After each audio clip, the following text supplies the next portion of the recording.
So, real quick video. This is a 2025 Ram Longhorn, and it's the 1500.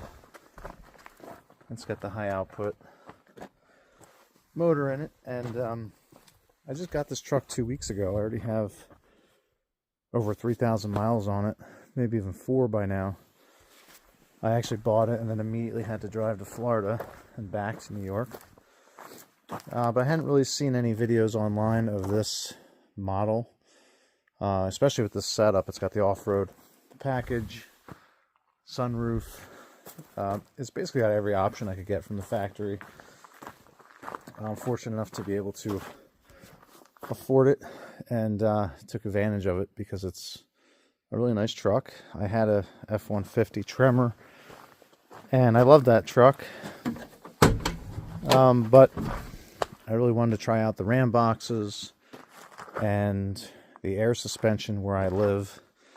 With these bumpy roads is something that I always wanted to experience. I wanted to show you the inside quick.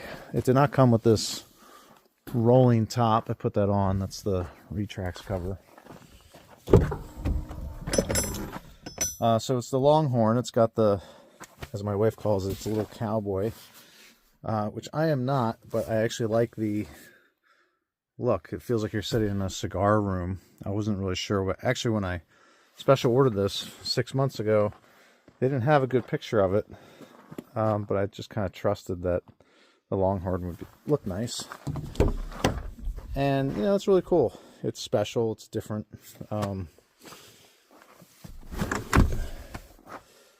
I'll do a longer video on this because there's a lot of stuff about this truck that I didn't know.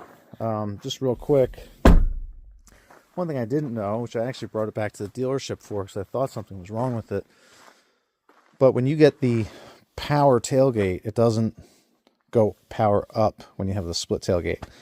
So I thought it wasn't working, but it turns out that's just how it works. But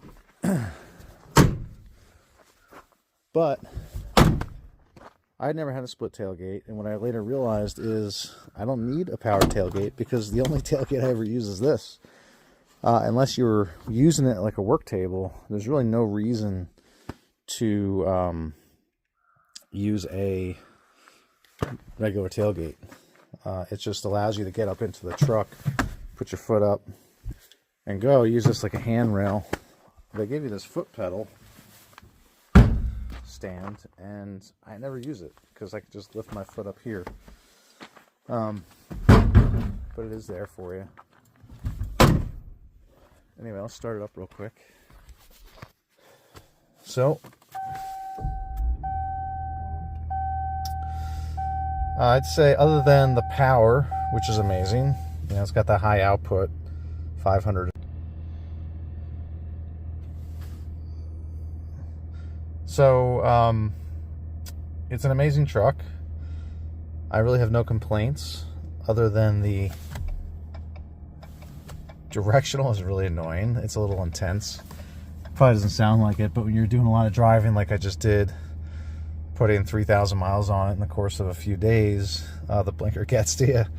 But outside of that, you know, the screen, I prefer the landscape or the landscape view over the portrait, but what they do here, being able to customize this, is really pretty neat.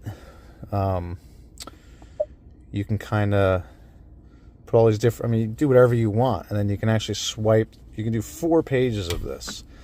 So you can put all your seat controls or your climate controls, radio, all that kind of stuff. It's pretty cool.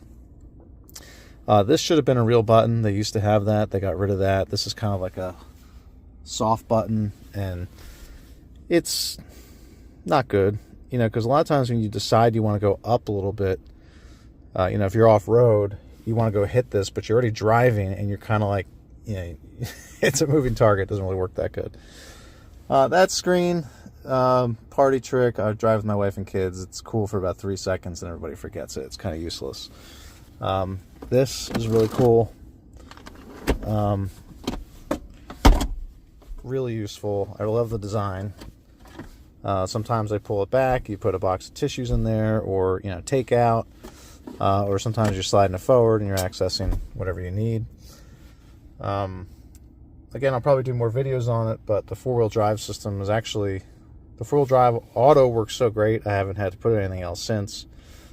And it so far works better than the Tremor. I don't know why. It's probably these tires. It's got it comes stock with the Falcon Wild Peaks. These are the AT3Ws, so it's not the newer ones. This is a soft tire. This is like a SL rated tire. I'm actually getting rid of these wheels and going with 18s. And I got the off-road package because I do take it off-road. I would have preferred 18s, and you can see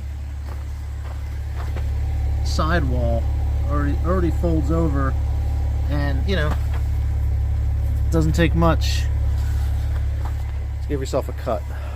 So I'm going to be upgrading to a smaller rim.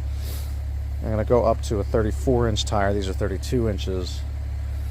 So I'm told that you can put a 34-inch, which would be a 285/70, on here without any rubbing, because I don't want to lift it or modify anything. So I guess I'm going to find out in a few days, because I already have them on order. Anyway, that's a quick overview of the vehicle. Figured I'd throw it up there, so anyone shopping or considering this type of truck.